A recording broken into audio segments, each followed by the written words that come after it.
Bonjour, je m'appelle Marion Bril, je suis spécialiste en préférence motrice. Je vous ai fait ici une courte vidéo de présentation de ce qu'on peut observer au basket et des solutions qu'on peut apporter à certaines problématiques. Il y a énormément de critères à analyser au basket, beaucoup de statistiques à la fin des matchs, et là on va choisir de s'intéresser dans un premier temps aux passes décisives.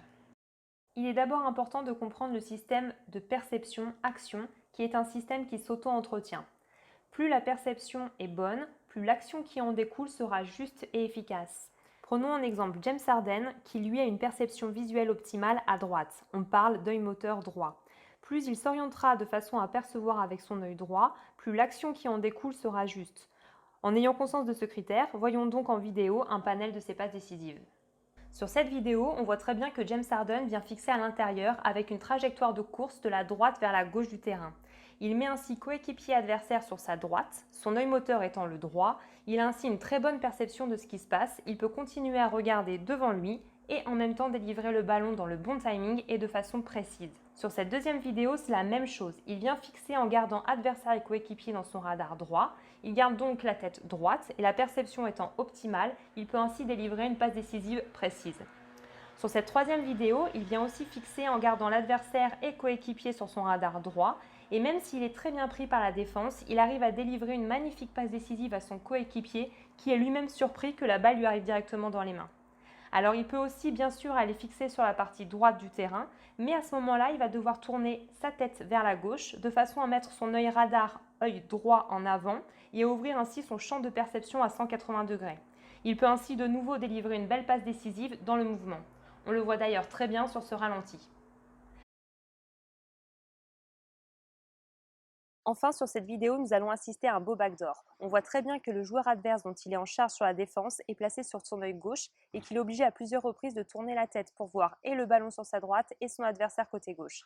Mais malgré ça, il n'est pas assez rapide dans la perception et même si son vis-à-vis ne marque pas le panier, nous assistons à un beau backdoor. Sachant que nous avons tous un œil moteur préférentiel, nous pouvons ainsi déterminer les zones d'ombre d'une équipe et attirer l'attention des joueurs sur les zones de vigilance pour la défense. Il ne s'agit pas de changer le 5 de base, mais que chacun des joueurs puisse s'orienter en fonction de sa préférence et ainsi avoir une perception optimale du jeu. Après avoir évoqué cet exemple de perception préférentielle avec l'œil moteur, qui est un critère parmi 12 autres, j'aimerais revenir sur quelque chose de plus général en prenant l'exemple du scénario improbable des playoffs 2018 de la conférence Ouest. La finale oppose les Houston Rockets aux Golden State Warriors. Les deux équipes ont gagné 3 matchs chacun, on arrive donc au match 7 décisif. Et là, va se produire un fait de jeu incroyable, on va assister à 27 tirs à 3 points ratés d'affilée, ce qui va constituer un triste record. On va se remettre dans le contexte de la saison 2017-2018. Les Rockets terminent la saison régulière en étant premiers de leur conférence devant les Warriors, avec le meilleur bilan de l'histoire de la franchise, 65 victoires pour 17 défaites. Ils survolent alors le championnat. Concernant les prises de shoot à 3 points, ils sont vraiment coutumiers du fait. C'est la première équipe à tenter plus de 3 points que de 2 points et ils obtiennent le record du nombre de paniers à 3 points marqués durant cette saison. C'est simple, dans l'histoire de la NBA, 15 fois la barre des 50 paniers à 3 points a été tentée, Houston l'a fait 11 fois. C'est dire à quel point tenter des tirs à 3 points fait partie de leur ADN de jeu. De plus, comme toute grande équipe, ils ont un leader, James Harden. Cette année-là, il éclabousse la NBA de son talent et obtient le titre de MVP 2018 avec une moyenne par match de 30,4 points, 8,8 passes et 5 rebonds. C'est le premier joueur NBA de l'histoire à marquer un triple-double de 60 points et délivre 4 matchs à plus de 50 points. Concernant sa habileté en 3 points, les stats parlent pour lui. C'est le joueur qui a marqué tout simplement le plus de 3 points cette saison. Et pourtant, malgré tout ça, il va y avoir 27 tirs à 3 points ratés de suite. En voici la localisation sur ce schéma. Alors pourquoi ce taux d'échec si important? Qu'est-ce qui s'est passé? On peut penser que c'est dû à l'absence du meneur de jeu Chris Paul qui s'est blessé au match 5. Cependant, même si c'est un énorme coup dur pour les Rockets, ça ne peut pas être la seule raison de ce taux d'échec qui est historique. D'autant que le match qui se joue à domicile a très bien débuté pour Houston. Ils ont un taux de réussite de tir à 3 points de 37%, ce qui est dans leur moyenne, et surtout ils mènent de 11 points à la mi-temps. L'entraîneur adverse Steve Kerr dira d'ailleurs de son équipe que c'est le pire carton jamais joué par les Warriors. Alors comment expliquer ce revirement de situation? Avant d'essayer d'apporter quelques éléments de réponse possibles, commençons par analyser le tir à 3 points de James Harden. Au début du match, Harden prend des tirs à 3 points et même s'il se fait percuter en l'air par le défenseur, on voit bien que son corps reste coordonné. Puis il se réceptionne en arrière en contractant ses chaînes musculaires avant, ce qui lui permet de garder le contrôle et de rester précis. Le tir est donc réussi. Prenons un autre exemple dans un autre match. Il prend également un tir à 3 points et se fait percuter aussi en l'air. Le même schéma se reproduit, il reste coordonné et se réceptionne en arrière grâce à ses chaînes musculaires antérieures. Il garde ainsi sa précision et le tir est réussi. Sur ce troisième exemple, c'est le même scénario qui se produit. Un tir à 3 points pris par Harden, l'adversaire qui le percute dans les airs et la réception en arrière qui lui permet de garder sa précision. Revenons maintenant au match contre les Warriors à la fin du deuxième quart-temps. Il prend un tir à 3 points, il se fait de nouveau pousser dans les airs, mais cette fois il ne se rattrape pas en tombant en arrière, il ne gère pas son équilibre grâce à ses chaînes musculaires antérieures comme on a vu précédemment, mais il essaie de rester coordonné en faisant quelques pas en arrière. On remarque pour le coup que c'est moins efficace car le panier est raté. Alors on a tous une motricité principale qu'on utilise 80% du temps, dans laquelle on est à l'aise, facile, fluide. C'est ce qu'on appelle notre zone de confort. Et puis on a tous une deuxième motricité, la motricité associée, qu'on utilise 20% du temps et qui apparaît quand on est fatigué ou émotionnellement impacté, en colère, etc. Le problème, c'est que souvent quand on est fatigué ou stressé, on continue à utiliser la technique qu'on fait habituellement dans notre motricité primaire. Sauf que ce ne sont pas du tout les mêmes chaînes musculaires qui sont sollicitées et du coup on va perdre en coordination. Et si à ce moment-là, on n'arrive pas à lâcher prise, on va rater des immanquables, on va faire des fautes de main, on va prendre des mauvaises décisions, etc.